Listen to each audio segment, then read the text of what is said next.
NXT may be moving to CW, but maybe instead it should move straight to the bin because these numbers are heading for disaster. Welcome back, guys, to Fog Wrestling here for your WWE NXT quarter-hour breakdown ratings video. The last week on the USA Network. It is September 24th, 2004, and by God, are these NXT numbers low. The overall number was 620,000, but we can just see some big drop-offs, especially towards the end of the show.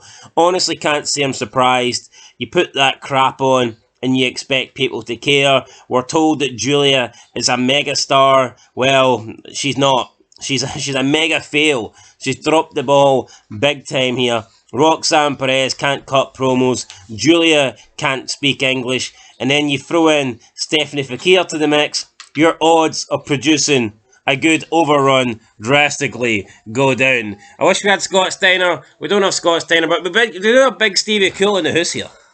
Yeah, we do. It was awful. I mean, it's like a running trend at the minute. I'm beginning to think Fog Wrestling could drop better numbers than this shite, man. I am beginning. No, we would. Well, no, I'm convinced, right? See if WWE uploaded like a clip of us talking about how shite wrestling is, it would draw gun for it at the minute. Is that how low that we're setting our sights, man? Is that how, we don't raise the bar, we are the bar. I mean, is that how low our sights are set? Right, let's just get into it. You got that one out there in the end. But anyway, the last NXT in the USA Network. Goodbye. See you, W, next week. Next week. Oh, who's going to challenge me next week? I face the winner of you. Anyway, quarter one, 8 o'clock. You sound like a Resident Evil zombie there. Anyway, quarter one, 8 o'clock to 8:15. Kalani Jordan taking on Ren Sinclair. And then we got a CW video. Kicked off the show with 658,000 in the fuel ship and 264,000 in the key demo. Shite start to the show. Kalani Jordan shouldn't be champion. Ren Sinclair shouldn't be challenging. There shouldn't be a mid-card women's belt. There's not enough good women to justify having a mid-card fucking belt. That, to me, I'm not going to sit and say NXT'd be great without it, but that was another nail in the coffin. It would be better without it. Wouldn't necessarily be great. It'd be pish. Who am I trying to fucking kid? No, but I touched on this in the review. I can't even remember if I did it alone or you helped me or whatever, but no, it was the rating I did earlier. Why? What is the need for it, man? You've got a roster that's barely good enough, right, for world titles. Yeah, but all these idiots, they want to have a women's US title and a women's intercontinental title. That, to me, that's a mass. That's multiple nails in the wrestling coffin if they bring out those belts. You know why it doesn't work? Because the women's roster, right? It's shite. Yeah, it's shite. There's maybe only like 2 or 3 good people in each brand. And you want to have 2 belts? But under Triple H, they're not doing like 50-50. I feel like you almost got like 50% women matches. See now, man, you don't. And you're right, the roster's just no fucking good enough. See a couple of years ago when you were watching Raw and like an hour and a half it was women. You could maybe argue back there, even though I did. And then you got women tag team, but you just don't need that. You do not need that. No, you do not, no. You know what, man? I honestly thought it was overkill back in the day when they brought out a secondary women's belt but at least you could argue that was for a different show. Although, you know what? I always preferred the dynamic when Raw had the women's belt and SmackDown had the Cruiserweights belt. Yep. Now, I'm not saying that the women's belt on SmackDown completely ruined things, because, I mean, it was alright, but even then, nothing that women's SmackDown division was weak. Not that it was strong on Raw, at the time, but... No, I agree. I know what you mean. But to me, they didn't need a second women's belt for SmackDown, and they sure as hell. So we've got the women's belt on Raw, the women's belt on SmackDown. You've got the women's NXT Championship. You've got the women's North American Championship. You've got the WWE Women's Tag Team titles that are defended across all 3 shows. And these idiots, these fucking morons, want to have another 2 women's belts, a US women's belt and an Intercontinental women's belt. It would end up like AEW, where half the people you see have got belts. No, you know what's actually mad? Let's just get this off. See these people, right? they actually sit there and are like, oh, we need a mid-cards women's belt. I couldn't give a fuck. I actually couldn't give a fuck if they all got released. No, see this gimmick where these people sit there and pretend that they want these jobber women, jobber men to hold fucking fake belts? It's actually embarrassing. Does Clanny Jordan deserve to have gold around her waist? No, but let me get to my... No, she doesn't, but let me... Just because someone carries a bit of fake gold doesn't mean fuck all. You know what? It's the superstar that makes the belt, not the belt that makes the superstar. No one gives a fuck about these belts as the person holding it ain't good. And if the belt makes a superstar, then you ain't a superstar in my eyes. Yo, look at the European title, right, in 97 compared to, like, when it went out of business in 2002. It's fucking night and day, man. Shawn Michaels held it in 97. Exactly. Who were the off Bulldog? You know, there's examples. It's like, titles are worthless if the person holding it's worthless. Yeah, no, I see when they got rid of the European belt, I think it was the right decision. Yeah. No, I don't think it was the right decision getting rid of the hardcore belt, because I just think that gives you a different element, and I think that was a different part of the show. Then they got rid of the Intercontinental belt, and I was like, Bischoff, what are you doing? Yeah, but it's like, see the WCW title, right? It lost prestige because they started vacating it and giving it to jobbers.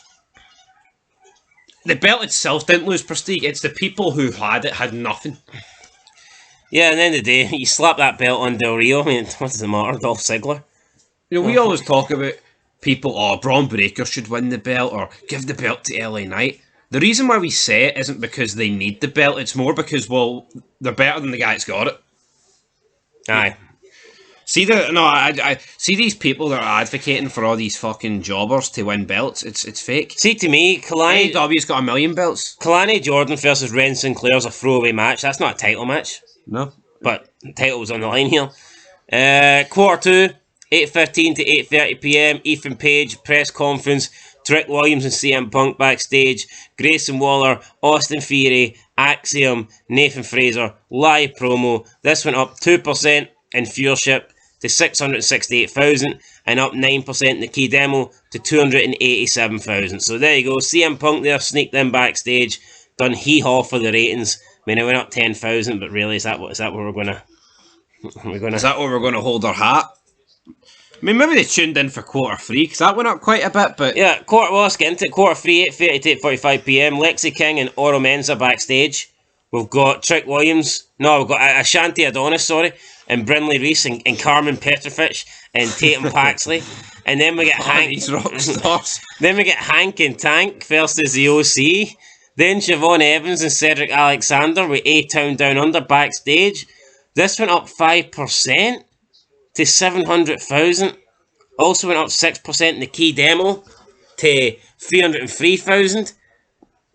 This was the highest rated quarter in both viewership and key... How? What can I say? Hank and Tank in the OC. Hold on.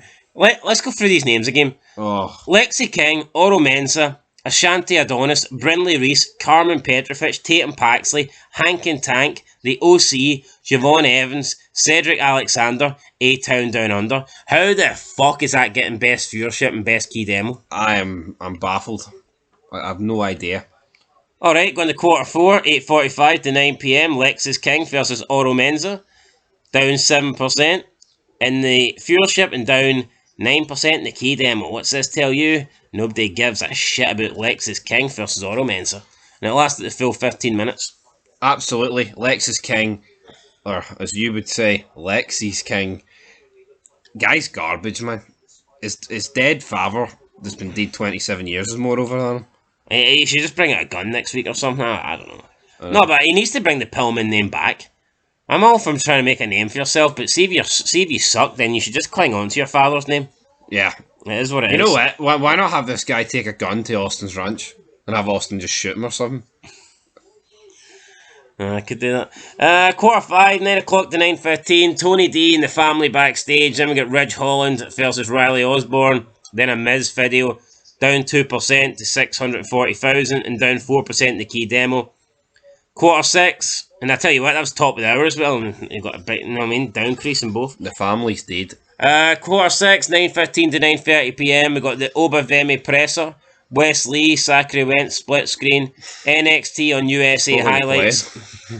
Fatal Influence, Lola Fice and Jada Parker backstage. Then Rosemary and Wendy Chu taking on Carmen, Petrovic and Brindley Reese. Down 8% in viewership to 589,000, 51,000 lost. And down 6% in the key demo, down to 250,000. Obafemi Depressor. But look at the names, no one gives a fuck.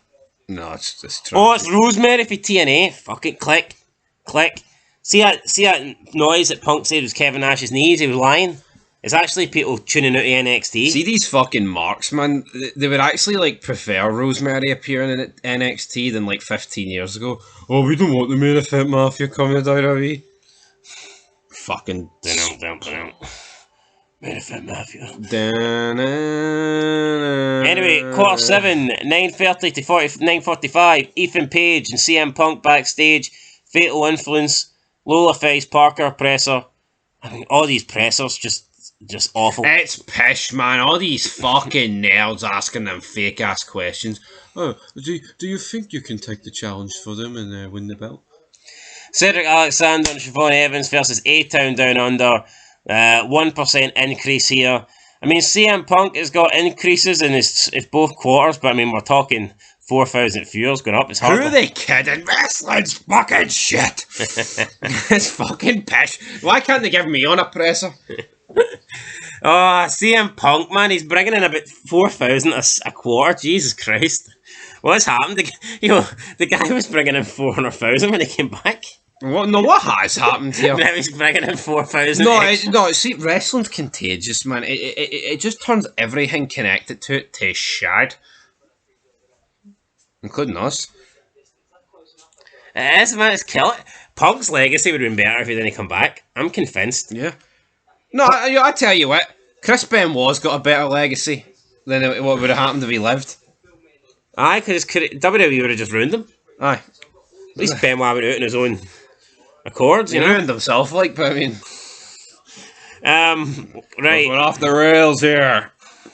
Going off the rails on the crazy train. Lock me in the crossface and hold me Bring tight. Ozzy Osbourne back. He's a mental man. I bet he'd get a big... You're strawberries, man. He'd get a fucking increase in the ratings. He would. Who do you think would cut a better promo? Ozzy Osbourne or Will Ospreay? Sharon, dog's pissed again. Fucking windy liquor. Right, anyway, Fucking broke in the Jeff Hardy stash. Too many times. Victory Road stash. Darkness to the top. Anyway, quarter 8, 9:45 to 10 p.m. Cedric Alexander and Siobhan Evans versus A-Town Down continued. We then got a Trick Williams presser. And you know what that did? I'll tell you what it did. Minus 12% in viewership. Down to 524,000. We see a loss of 69k for the second time on this show. 69k. Not good. That is an insane amount of money. Amount of money. Yeah, I wouldn't mind 69,000, but I mean, it's a lot. I mean, it's fucking pish. And also a 14% loss in the key demo, down to 212,000 viewers. Yeah, absolutely awful. So we've lost 12% in the viewership. We've lost 14% in the key demo. So at this point, you're thinking, wow, that was a massive loss. Well, we can't lose any more. The only way to move is up now. But that's actually not the case, because we went to the overrun, 10 o'clock to 10:08. Roxanne Perez, Julia live promo with Stephanie Fakir interrupting them. We see another loss in viewership of 5%, down to 500,000, by far the lowest of the show, and another 3% loss in the key demo, down to 208,000. So the overrun finished on 500,000 for viewership and 208,000 for the key demo. Those numbers are absolutely minging. But when you've got Roxanne Perez and Julia out having a presser, pretending it's a real fight, when in fact it's all fucking fake. You've got Roxanne Perez cutting corny, shitey promos. You've got Julia cutting 3-minute promos in Japanese, where nobody in the arena can understand a single word that she's saying, but they'll clap her anyway because they're a bunch of fucking morons. And then your Stephanie Fakir came out, who attempts at speaking broken English about how she's going to challenge the winner, and you expect this to draw? No. WWE fans that criticise AEW and say that Tony Khan doesn't do stories, he just brings in random guys for Japan. What do you call this? I'll tell you what you call it. It's the pot calling the kettle black. Because WWE's done the same fucking shit. What's Julia's character? What's her storyline? There ain't a fucking storyline sitting down doing fake pressers. This is garbage, man. No wonder the numbers are at an all-time low. Yeah, I mean... Where's the story? Other than, oh, Julia's a good wrestler for Japan and Stephanie Fakir's a good wrestler for Mexico. That's it. That's all they've got. Yeah, and then they've got Funaki, and I like Funaki, but he's reeled it in, man, since the 2000s. It's not the same. Need the old Funaki back. Aye, it's bogging. No, Roxanne Perez, like, they asked Julia a question, and Roxanne Perez, are you assuming that I'm going to lose the world title? Who gives a fuck? No, I just don't get what they're doing with these. Like, no, but imagine back in the day, instead of all the cool stories, we never got any stories, and we just got Rock and Austin sitting down like they were doing a fake presser. Well, at least it would be Rock and Austin. Yeah, but you get my point. This shit's fake as fuck. Yep. And see the one time Austin and Rock did sit down, you had JR in the middle. How good was that, by the way? That was fucking epic. Compare it to this shite. With all due respect, Rock, I must be the WWE champion. WWF. But anyway, guys, point is, this show Get the F out. They need to bring the F back. This show absolutely sucks. Roxanne Perez, Julia, Stephanie Fakir, they all suck. They've never drawn a dime. Just a bunch of random wrestlers from outside of WWE, outside of America. Expect to bring them in, expect them to bring in numbers. No, people say Shawn Michaels is... Shawn Michaels is fucking shite. You know what, man? He probably did take up the ass for Vince. I can't stand him. It's actually... I mean, I used to have this... I mean, he was like my joint number one with Austin, but he's went down a few pegs, man. Fucking McMahon put the pegs right back up his arse. My top three of all time, man, it's changed. Used to be Austin, Michaels, and Jericho. I can't have Michaels and Jericho in the top three now. What's Austin going to do? The fuck himself out that list? Nah, Austin's number one forever. I'm gonna have to move up the Undertaker or something. I'm sorry, but Michaels and Jericho, I can't support this shite anymore. Dirty stinking hyena, you're a yellow coward. Anyway, Bret Hart won't be making my top three, that's for sure. But these numbers, man, absolutely minging. Like, you know what? WWE, they're talking shit. They ain't getting $1 million. This crap, this show's not getting $1 million on CW. No. I'm going to predict right here, right now, I'm going to predict the debut on CW gets about 820,000, right? And then we just get a drop-off. Yeah. It just gets lower and lower. And I think it'll probably stabilise around the mid-600s. Because what you've got to realise is that, yeah, it's going to a channel with more viewers, but these more viewers don't give a fuck about NXT right now. So why are they going to care if it moves channel? It's still the same shitty fucking show. Yeah, I mean, you could put NXT on Freeview television in the UK, but people are going to go, what the fuck's this shite, and turn it off. Yeah, so... I mean, you can put it in as many households as you want. It's still a crap show at the end of the day. Yep. So, you know. Anyway, guys, there you go. That's your NXT quarters. Just abysmal. All these fake pressers. I mean, people can say Shawn Michaels is cooking. What matters?